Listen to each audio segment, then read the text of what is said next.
So my upload schedule kind of got fucked by tests and homework and life. So that kind of sucks. But in this one, I've been reading Dune.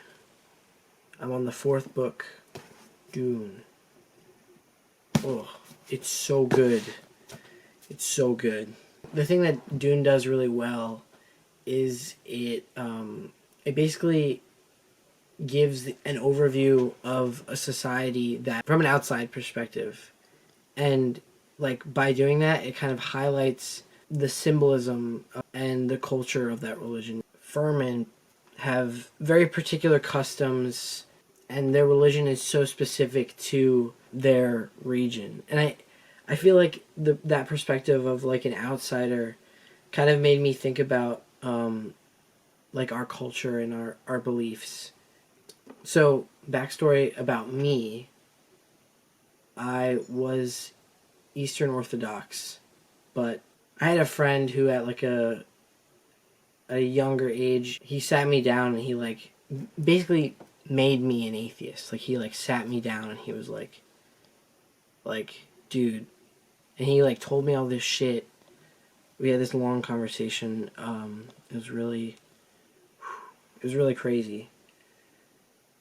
But I feel like I've never, like, not that I still believe, but like that I've kind of seen religion in other ways. And I think that's like, probably the answer to my last video.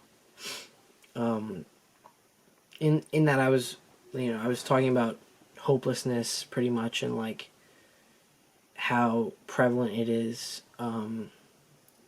and kind of why. But I think that it's important to study from the great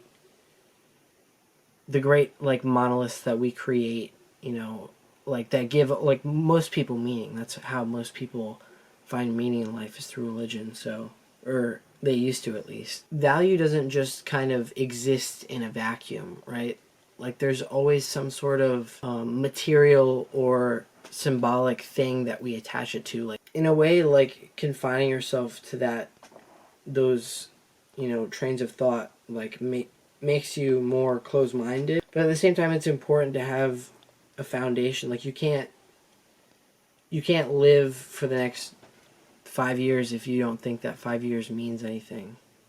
I think capitalism instills a very particular meaning to things to control the working class and like turn us against each other and control how we think, right? And like you can see that a lot in Dune, although it's interesting. Frank Herbert, the author of Dune, I did some research.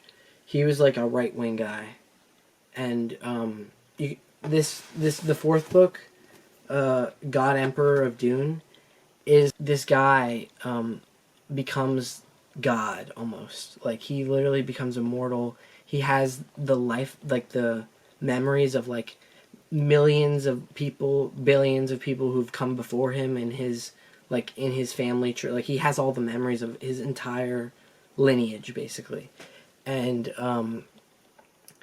he rules with this very sort of deliberate iron fist that like it controls how people travel. Obviously he controls how people think of him, and he creates this sort of mythos around himself. And I think it's interesting because Frank Herbert sees how the tools of religion and belief are used by the ruling class, but he sees it as this like sort of just thing.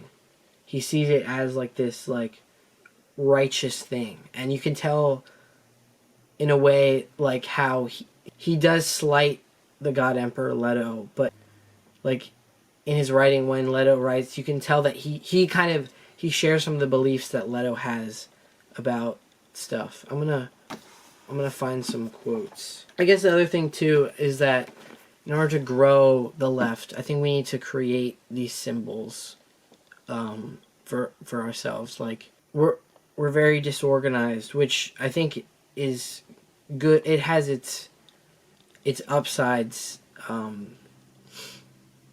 And side note, I can't stand when people like bash on like leftist infighting, that shit pissed me off, because I think the discussions that we have are like productive and like meaningful.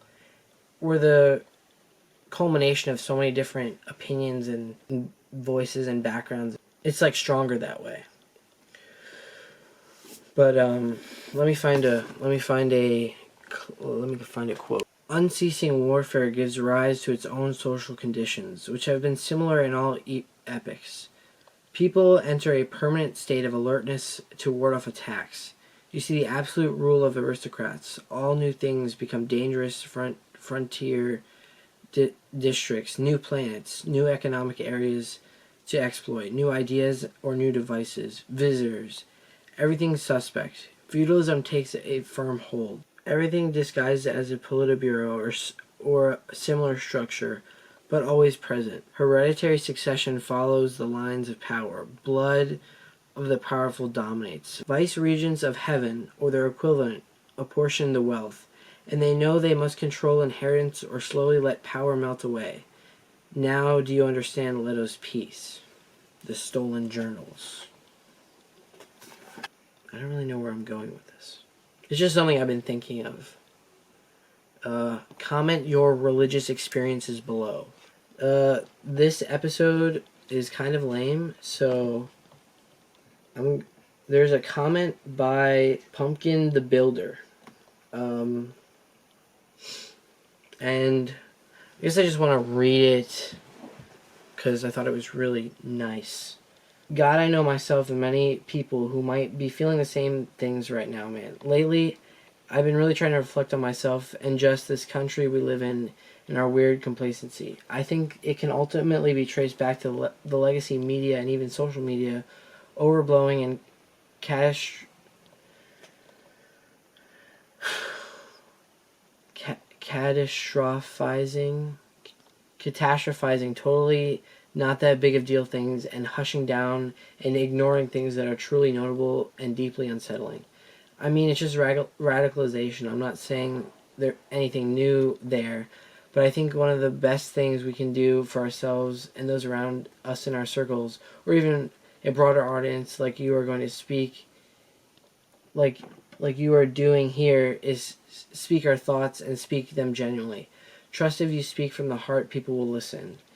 You will get a lot of... Okay, wait. I also want to offer my thoughts on an alternative to absurd acceptance or nihilistic despair. I think we, especially us Americans, forget we have agency a lot. We grow up in a country, at least our generation, free of explicit violent war on our home soil, and are lulled into this nothing ever happens mentality, which I think is a major consequence of the way that we kind of export all the problems of development and urbanization, well, the major ones, obviously to our cities, but also, to foreign, like, third world countries that are still way behind it. Like, that sort of poverty is what we still rely on, right? So we think it's not so bad. Like, we're very insulated from it. Like you've proposed with these two options, I feel like there's a lack of agency, trust me. I feel like there is too, but we got to remember, we live in this world, we are agents of it, and no one can change it but us.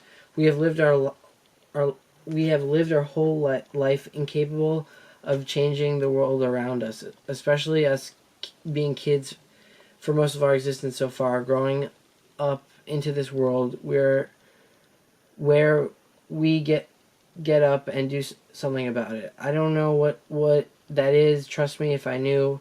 Yeah, so I just thought that was a cool comment, and just the nice guy, Pumpkin the Builder, cool guy.